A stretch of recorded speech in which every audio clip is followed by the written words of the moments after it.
नयाँ खबर हरपल तपाईको साथमा सब्स्क्राइब गरी नजिकैको बेल आइकन थिच्नुहोस्। धन्यवाद। विशेष स्पिकर केके अधिकारीज्यूलाई म हार्दिक आमन्त्रण गर्दछु। कृपया जोरदार तालीले उहाँहरूलाई स्वागत गरिदिनका लागि म हार्दिक अनुरोध गर्दछु।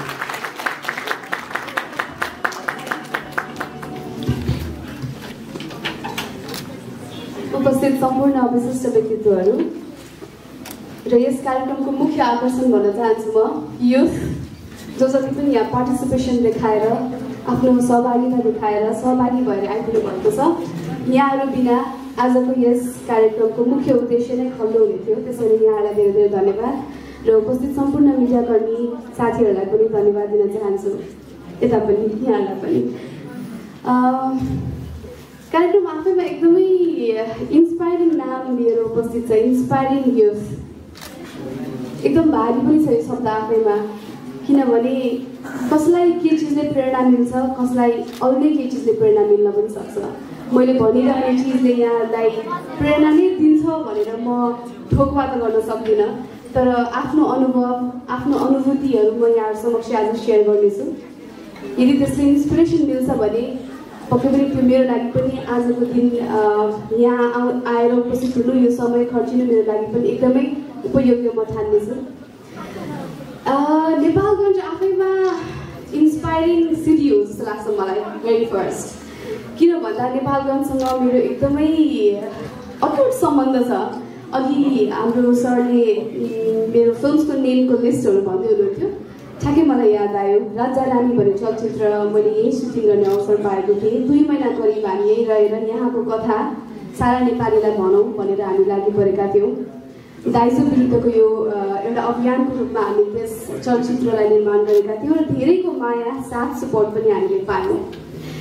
र त्योभन्दा पनि अझ विशेष मैले एज अ कलाकार मात्र होइन, यो क्षेत्र मेरो चलचित्र क्षेत्र मेरो कर्मभूमि जसले मलाई यहाँहरूको यति धेरै माया र सम्मान दिलाएको छ, यस क्षेत्रलाई मैले कसरी चाहिँ लङ टर्मसम्म कन्ट्रिब्युट गर्न सक्छु भन्ने हिसाबले एज अ प्रड्युसर पनि कदम चालेको थिएँ। 2019मा 2018मा 19मा चाहिँ फिल्म रिलिज भएको थियो कोहलपुर एक्सप्रेस।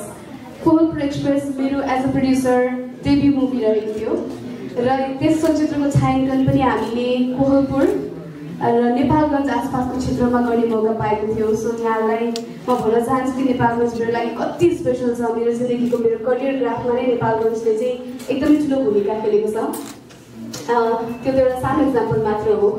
त्यो बाहेक अरू धेरै चिजले पनि इन्सपायर गरेको छ अभियसली पनि यहाँहरू सबैजनालाई नेपालगञ्जले। र आज म यहाँ उपस्थित भइरहँदाखेरि म नै सही व्यक्ति हो कि होइन मलाई थाहा छैन, मलाई यहाँ उपस्थित हुनको लागि होइन। तर यहाँ जो पनि यहाँ उपस्थित हुनुहुन्छ यहाँहरू भने पक्का पनि सही व्यक्तिहरू हुनुहुन्छ। किन सही हुनुहुन्छ?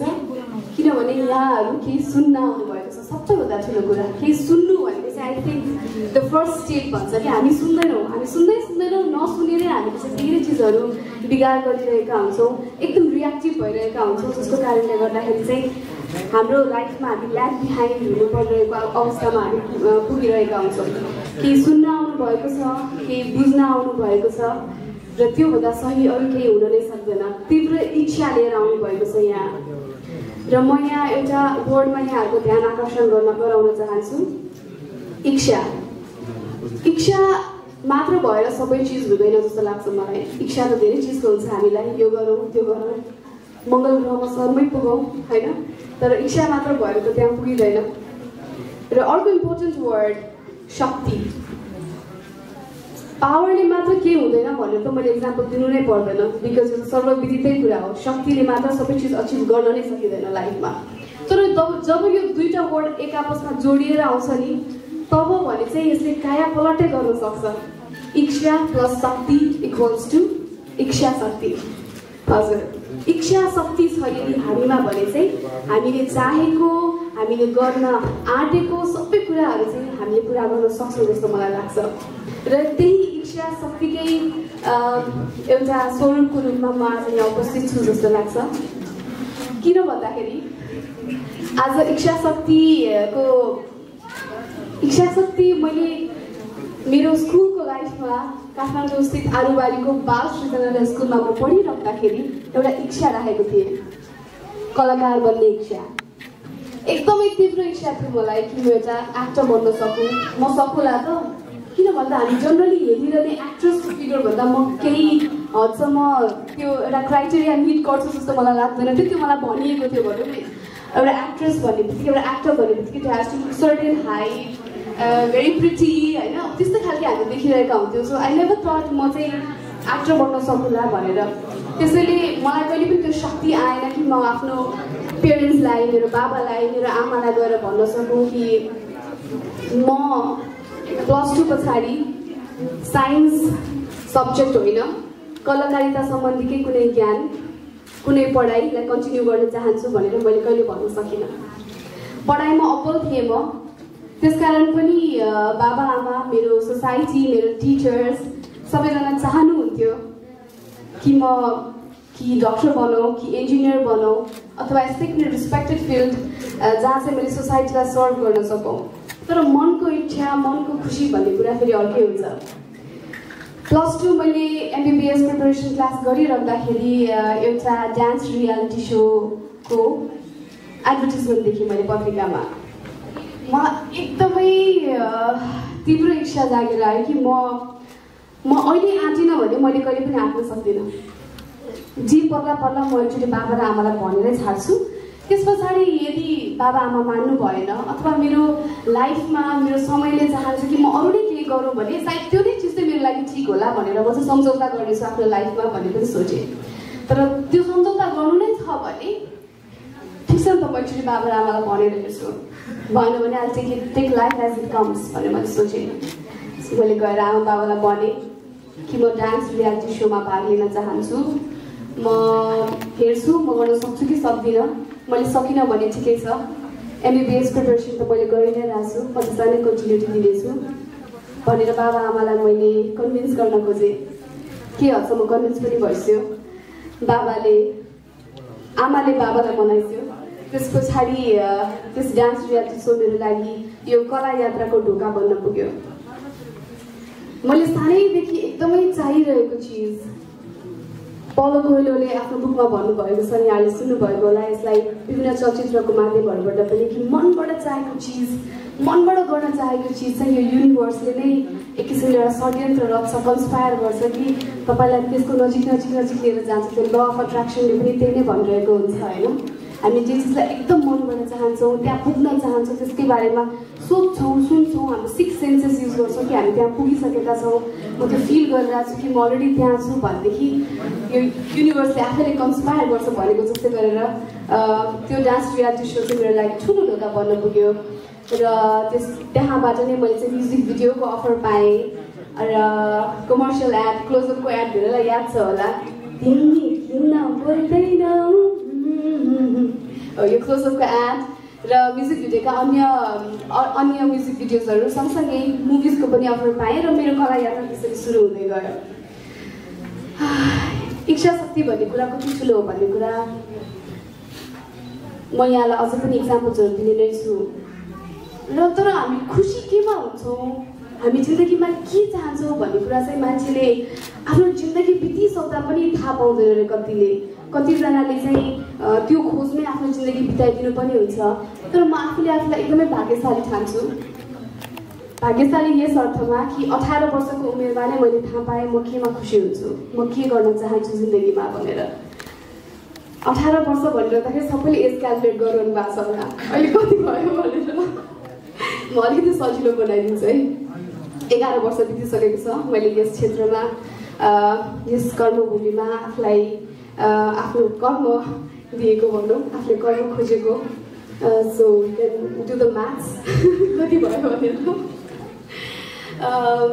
र इच्छा शक्ति भन्ने कुरा मैले किन जोड दिइरहेको छु भने नि आजको यस टपिकमा मैले चाहिँ यो विल पावर इच्छा शक्ति भन्ने कुरा चाहिँ कति ठुलो हुन्छ भनेदेखि अहिलेको यो कोभिडको विषम परिस्थिति बिच यो संसार लडिरहेको छ होइन। यहाँ पनि सबैजनाले भन्छ कि इम्युनसँग यो डिरेक्टली प्रोपोर्सनल छ, तर सँगसँगै इच्छा शक्तिसँग पनि यो कति अट्याच छ, यसले साइकोलोजीमा कति भूमिका खेलिरहेको हुन्छ कि म निको हुन चाहन्छु, म आफूलाई त्यतातर्फ डोराइरहेको छु भनेदेखि त्यस्ता व्यक्तिहरू चाहिँ छिटै त्यो रोगसँग लड्ने क्षमता राखिरहेका हुन्छन्। तर यदि इच्छा शक्ति कमजोर भएका व्यक्तिहरूले चाहिँ अलिकति क्रिटिकल सिचुएसनसम्म पनि आफूलाई पुर्याउन परिरहेको इक्जाम्पल्स हामीले न्युज मार्फत र हाम्रो वरपर पनि देखिरहेका छौँ। त्यसैले पनि म यो वर्डलाई चाहिँ एकदमै हाइलाइट गरेर यहाँ समक्ष प्रस्तुत गरि नै रहेको छु। र सुरुवात जति सजिलो भयो यस क्षेत्रमा लाग्न, चलचित्रहरू पाउन, एकपछि अर्को कामहरू पाइराख्न, यहाँको माया यसरी नै सधैँ अनवरत रूपमा पाइरहन त्यति सजिलो पनि जिन्दगी चाहिँ भएन। जिन्दगीमा सङ्घर्ष फेरि सँगसँगै एकदमै एउटा महत्त्वपूर्ण भूमिका खेल्दो रहेछ यसले जिन्दगीमा। हाम्रो चलचित्र नृत्यमा एउटा वर्ड एकदमै धेरै फ्यामिलियर छ, यहाँहरूले सुन्नुभएको होला। एकदम मसालेदार चलचित्र भन्ने गरिन्छ नि, यहाँले सुन्नुभएको छ नि। मसालेदार चलचित्र भन्नुको मतलब चाहिँ मसला एकदम नुन अमिलो यो सबै पिरो टक्क मिलेको खालको चलचित्र होइन। र यदि त्यो मसला त्यो फिल्मबाट निकाल्ने हो भने त्यो फिल्म खल्लो लाग्छ, मजा आउँदैन। भनौँ न मजा भन्ने वर्ड युज गरेँ मैले। त्यस्तै नै जिन्दगीबाट सङ्घर्षलाई निकाल्ने हो भने फेरि जिन्दगी खल्लो हुने रहेछ, एकदमै खल्लो। मसलै नभएको चलचित्र जस्तो हुन जाँदो रहेछ।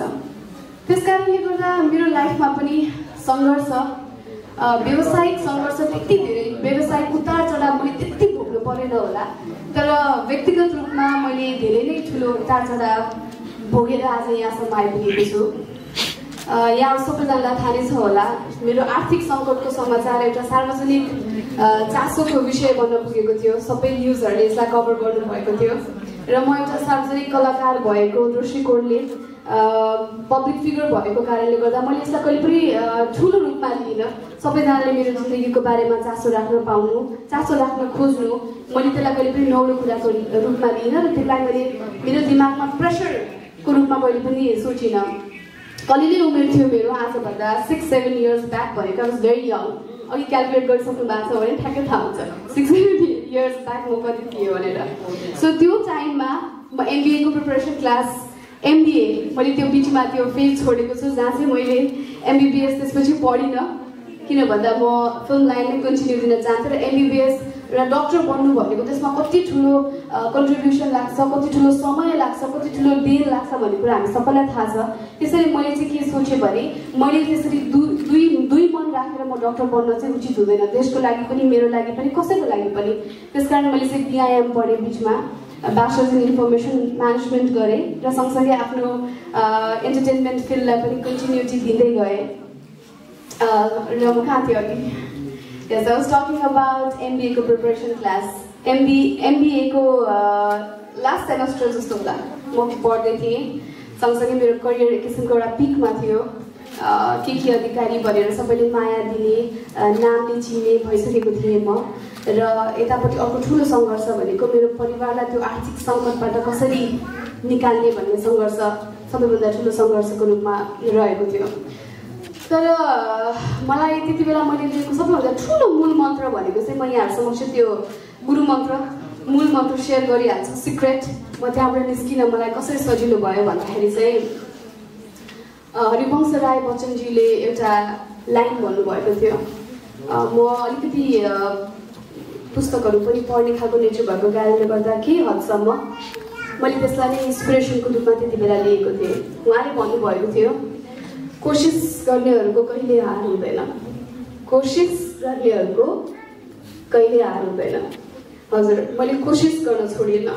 मैले दिन रात एक गरेर म मेहनत गरि नै राखेँ र अलिकति भाग्य, धेरै मेहनत र धेरै धैर्यताले गर्दाखेरि आज त्यो प्रब्लम, त्यो सङ्कटबाट मैले आफ्नो परिवारलाई पनि निकाल्न सकेँ, करियरको पनि एउटा फेजमा आफूलाई राख्न सकेँ र आज यसरी उभिएर यहाँहरू समक्ष त्यो कथा सेयर गरिराख्दाखेरि मलाई त्यो कुनै सङ्घर्ष होइन, त्यो अवसर थियो जस्तो लाग्छ। किनभने सायद त्यो मोमेन्ट मेरो लाइफमा नआएको भए आज उहाँले यसरी इन्भाइट गर्नु हुँदाखेरि लामोसँग त कतै छैन के सेयर गर्नलाई, के सङ्घर्षको कथा सुनाउनु त जस्तो हुन्थ्यो होला। सो त्यो एउटा कथा, मिठो कथा दिएको छ। त्यति बेला व्यथा लाग्छ अनि त्यो पास भइसकेपछि एउटा मिठो कथा बन्छ त्यो, होइन? र त्यो रूपमा अगाडि मैले आफ्नो लाइफलाई कन्टिन्यू गर्दै गएँ लाइफमा हामीले इन्सपिरेसन लिनको लागि त्यो कुनै ठुलै व्यक्तिले भनेको भनाइ अथवा हुन्छ नि आफ्नो लाइफको रिलिफको लागि चाहिँ डजन्ट ह्याभ टु बी कि तपाईँले चाहिँ ठुलै केही चिज सफलता प्राप्त गर्नुपर्छ इन्सपिरेसन आफूले आफूबाट लिनलाई जस्तो चाहिँ मलाई लाग्दैन।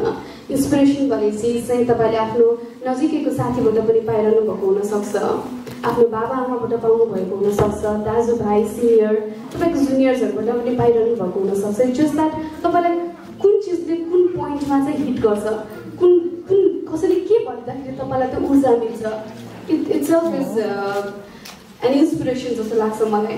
सो मेरो लाइफमा फर्चुनेटली मैले धेरै यस्ता व्यक्तिहरूको सङ्गत गर्न पाएँ जो चाहिँ आफ्नो लाइफमा पनि धेरै सङ्घर्षहरू लिएर अगाडि बढिरहनु भएको थियो। हाम्रो इन्टरटेनमेन्ट फिल्ड भनेको जस्ट लुक्स एकदमै ग्ल्यामरस, एकदम छिटै नाम कमाइने, एकदम छिटै दाम पनि कमाउन सक्ने, पपुलारिटी कमाउन सक्ने क्षेत्र जस्तो देखिए तापनि यसभित्रको त्यो सङ्घर्षहरू हुन्छ नि एकजना कलाकारले चाहिँ अथवा इन्टरटेनमेन्ट फिल्डमा लागेको व्यक्तिले चाहिँ आफ्नो जीवनकालमा यति आफ्नो एउटा फिल्म एउटा केही प्रोजेक्ट चलिरहँदाखेरि पाएको क्रिटिसिजम चाहिँ एउटा अर्को व्यक्तिले चाहिँ जिन्दगीभर पनि त्यस्तो खालको क्रिटिसिजम अन फेस तपाईँको मुख अगाडि आएर चाहिँ भन्ने क्रिटिसिजमहरू चाहिँ पाएको हुँदैन अरे। भन्नुको मतलब we go through that phase. एकदमै धेरै नजिकैबाट क्रिटिसिजम्सहरू पास गरेको पनि हामीले देखेको छु। तपाईँको यो चिज मन परेन भनेको देखेको छु, तपाईँ मोटाउनु भएछ भनेको देखेको छु, तपाईँलाई सुहाएन है, तपाईँ त्यसमा के काम गर्नुभएको भनेर भनेको पनि देखेको छु। So easy to pass comment के, त्यसैले हामीले सबैजनालाई खुसी बनाउनेतर्फ चाहिँ कहिले पनि आफ्नो जिन्दगीलाई लिड गर्नु हुँदैन। वी क्यान्ट, कसैले पनि सक्दैन।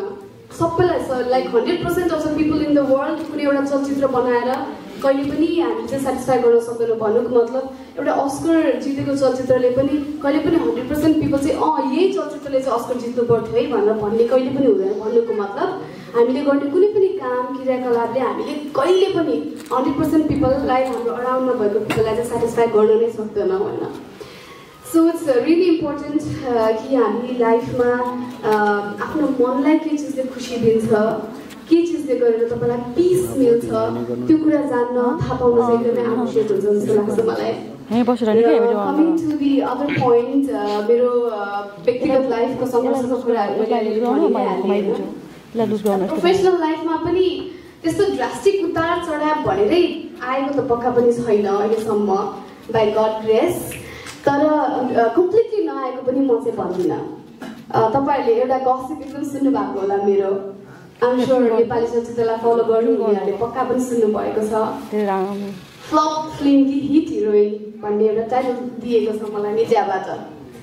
सो 24वटा फिल्म लगातार गरिराख्दाखेरि कुनै पनि चलचित्रले सोचे जस्तो व्यावसायिक सफलता भनौँ, सुपर हिट ब्लकबस्टर भन्छ नि, रेकर्ड ब्रेकिङ, त्यस्तो खालको सफलता पाउन सकेन मेरो। र त्यही अघिकै मूल मन्त्र कोसिस गर्नेहरूको कहिले हार हुँदैन भने जस्तै कोसिस गर्न चाहिँ मैले कहिले पनि छाडिनँ। त्यो ऊर्जालाई मैले कहिले पनि आफूभित्रबाट निकाल्न ओहो मैले यस्तो क्रिटिसिजमहरू पाइरहेको छु, म यो फिल्ड मेरो लागि होइन कि क्या हो, म अरू नै चिजको लागि बनेको छु कि क्या हो, म अरू नै चिज विकल्पहरूको लागि कि क्या हो भन्ने सोच मेरो लाइफमा कहिले पनि आएन। त्यही कारण पनि म अनवरत रूपमा लागि परिरहेँ जिद्दी भएर लागि परिराखेँ म। र त्यस पश्चात चाहिँ मेरो 25औं फिल्म छ माया छ पक्कै जो 2019 लास्ट इयर रिलिज भएको थियो, त्यसले चाहिँ रेकर्ड ब्रेकिङ ओपनिङ पनि गर्यो त्यो फिल्म दिएर। अनि त्यो इयरको सबैभन्दा हिट व्यावसायिक रूपले त्यो फिल्म रहन पनि गयो। यहाँ मध्ये धेरैले हेर्नु पनि गयो होला, त्यसैले नै त्यो रेकर्ड ब्रेकिङ भयो जस्तो लाग्छ मलाई। सो लाइफमा चाहिँ कस्तो हुँदो रहेछ भने त्यति गरिरहँदाखेरि पनि 24वटा चलचित्र गरिरहँदाखेरि पनि मैले न कसैलाई हुन्छ नि कम्प्लिटली खुसी बनाउन सकेँ, न चाहिँ 25औं फिल्ममा आएर सुपर हिट फिल्म दिँदा पनि कम्प्लिटली श्रेय पाउन सकेँ। त्यहाँ त दिपाको टिम थियो, त्यहाँ दीपक राजगिरी दिपाश्री निरुला जस्तो स्ट्रङ टिम भएर त्यो फिल्म हिट भयो। भन्नुको मतलब चाहिँ मैले लाइफमा एउटा फेजसम्म के सोच्थेँ भने मैले कहिले फिल्म सफल दिन सक्ने होला, कहिले व्यावसायिक रूपमा कुनै मेरो फिल्म चाहिँ एकदम सुपर हिट हुन्छ होला, अनि त्यसपछि मैले अब केही पनि क्रिटिसिजम पाउँदिनँ होला भन्ने सोचिरहेको थिएँ कि। तर लाइफमा त्यस्तो खालको चेन्ज भनेको चाहिँ आउँदैन रहेछ। त्यसको मेजर रिजन अघि मैले भनेकै point, you can actually make 100% of people around you satisfied. तपाईँ जेसुकै गर्नुहोस् कि तपाईँ असफलै भइरहेको बेला पनि यो असफल चाहिँ भनिरहेको हुन्छ।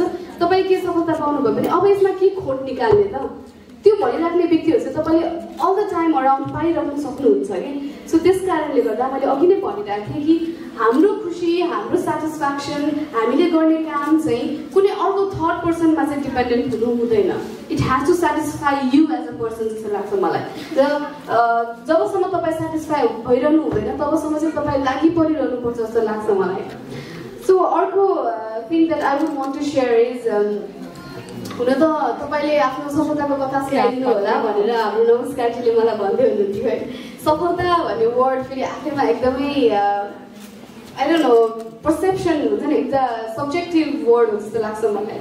अब के चिजलाई सफलता मान्ने, के चिजलाई असफलता मान्ने, इट कम्प्लिटली डिपेन्ड्स अन कसैको माइन्डसेट, कुनै circumstances, I don't no state of mind हो जस्तो लाग्छ मलाई। सक्सेस, ह्याप्पिनेस भन्ने चिजहरू होइन, जुन चिज कहिले पनि प्राप्त नै हुँदैन कि त्यसतर्फ हामी लम्किँदै भन्छ नि, पर्सुइट अफ ह्याप्पिनेस भन्छ नि, त्यतातिर लम्किने मात्र हो, त्यो खोज्ने प्रयासमै जिन्दगी बित्छ जस्तो लाग्छ मलाई। सफलता पनि त्यस्तै नै हो, ह्याप्पिनेस जस्तै, खुसी जस्तै हो जस्तो लाग्छ मलाई। सो यदि तपाईँ यस्तो होइन कि कुनै पनि व्यावसायिक मेरो उतार चढाव, व्यावसायिक सफलता असफलताले मलाई मेरो पर्सनल्ली म एज अ पर्सन मेरो सफलता र असफलतामा प्रभाव नपार्ने त होइन, पक्का पनि प्रभाव पार्छ। म एज अ ह्युमन हो, मैले गरिरहेको काम 1 वर्ष लगाएर मैले एउटा काम गरेको हुन्छु, टाइम एफोर्ट सबै चिज त्यसमा दिएको हुन्छु, र त्यसले असफल भनेर त्यो चलचित्रले चाहिँ कसैको माया नपाउँदा, त्यो चलचित्र कोही हेरिदिनै नआउँदाखेरि त्यसले एउटा किसिमको पार्ने मनोवैज्ञानिक असर भनौँ, त्यसले गर्दाखेरि हुनसक्ने आफूलाई लाग्ने कि म असफल भएँ कि भन्ने चिजहरू त त्यहाँ छन्, तर यो परिभाषा पनि यो उमेरसँगै चेन्ज हुँदै आउँदो रहेछ कि यो सफलताको परिभाषा मैले फिल गरेको। I don't know if I am right, I am wrong, I don't know. म त्यस्तो पनि धेरै उमेर पनि भइसकेको त होइन, तर यो एजसम्म आइपुग्दा पनि आई फिल मेरो सफलताको परिभाषा चाहिँ कम्प्लिटली चेन्ज भइसकेको छ। मलाई धेरै चिजको सफलता र असफलताले प्रभाव पार्ला, तर परिभाषित भन्ने गर्न सक्दैन। मेरो व्यावसायिक सफलता असफलताले मेरो सफलता असफलतालाई प्रभाव पार्न सक्दैन। र हुन्छ नि मेरो एउटा एक फेजमा थिएँ म जहाँ चाहिँ मेरो एकदमै आर्थिक सङ्कटले मलाई गाँजिएको थियो। मैले त्यति बेलामै 3-4वटा कामहरू गर्नु परिरहेको थियो। आई वाज देयर न्युजले अनेक थरी त्यसलाई हेडलाइन बनाउँदै, मसला बनाउँदै कभर गरिरहेको थियो होइन।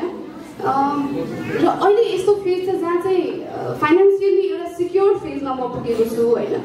र त्यसले चाहिँ मलाई सोचेको थिएँ अब चाहिँ म आफूलाई सफल भएर ठाउँछु कि भनेको, तर फेरि पनि I was wrong. I don't no, financially जे चाहेको छु, जे इच्छा राखेको छु त्यो अहिले म पुरा गर्न सक्छु, आफ्नो पनि मेरो परिवारको पनि, तर त्यसले पनि आफैमा फेरि खुसी, त्यसले आफैमा अब म सफल भएँ भन्ने सोच चाहिँ फेरि अझै पनि दिएको छैन। त्यसैले मैले यो सफलतालाई चाहिँ आफ्नो व्यावसायिक रूपमा भएको मैले अचिभ गर्न चाहेको चिजको प्राप्ति अथवा मेरो धनको प्राप्तिसँग चाहिँ जोड्न छोडिसकेँ, because that's not the truth जस्तो लाग्न थालेको छ मलाई। सो सफलता र असफलता चाहिँ अकर्डिङ टु मी अहिले मेरो डेफिनेसन के हो त भनेर तपाईँ सोध्न चाहनुहुन्छ, के लाग्छ त तपाईँलाई? वाट डु यु थिङ्क तपाईँ सफल हो होइन?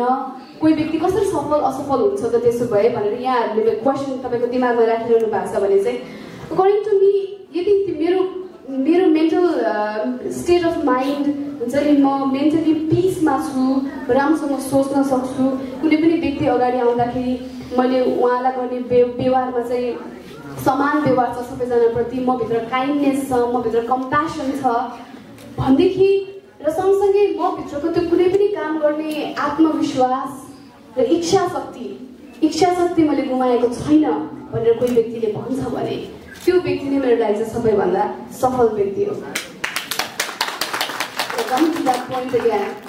इच्छा शक्ति र आत्मविश्वास यदि तपाईँहरूभित्र छ भने तपाईँहरू अलरेडी सफल हुनुहुन्छ। कोसिस गर्न छाड्नु भएको छैन भने तपाईँहरू अलरेडी सफल हुनुहुन्छ।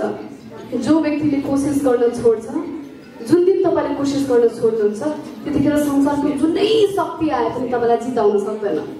त्यसैले आफूलाई जित्नको लागि आई थिङ्क आफ्नो मनलाई जित्नको लागि तपाईँले आफूभित्रको आत्मविश्वास र इच्छा शक्तिलाई चाहिँ कहिले पनि मर्न नदिनु होला।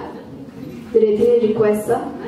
र I was actually not prepared आजको उसको लागि किन भन्दा आज मेरो सुटिङ थियो र यो टाइमिङ मिलाउन एकदमै गाह्रो समय थियो र कोभिडको कारणले पेरेन्ट्सहरू अझै पनि हुन्छ नि प्यारानोइड हुनुहुन्छ बाहिरतिर नजाऊ भनिराखेको छ अलरेडी 60+ भइसक्छ मेरो बाबा आमा त्यसैले मैले पनि आउने नआउने भन्ने दोधारमै यस प्रोग्राममा चाहिँ आएँ तर पनि म एकदमै खुसी छु that I'm invited म बास हाम्रो नेपालगञ्जको बास बागेश्वरी असल शासनले चाहिँ यसको फुल फर्म मैले भर्खर यहाँ आएर थाहा पाएँ which is itself असल शासन रूपमा भनेको डिप वगेर यसको लागि चाहिँ अर्को सेसन चाहिन्छ जस्तो लाग्छ मलाई र धेरै ठाउँबाट यहाँ एज अ पार्टिसिपेन्ट पार्ट दिनुभएका सम्पूर्णमा म फेरि पनि थ्याङ्कफुल छु I don't know how helpful it was मेरो अनुभव मेरो अनुभूतिले यहाँहरूलाई केही हदसम्म हेल्प गर्यो गरेन मलाई थाहा छैन तर यहाँले जुन समय दिनुभएको छ जुन धैर्यताका साथ मलाई सुनिदिनु भयो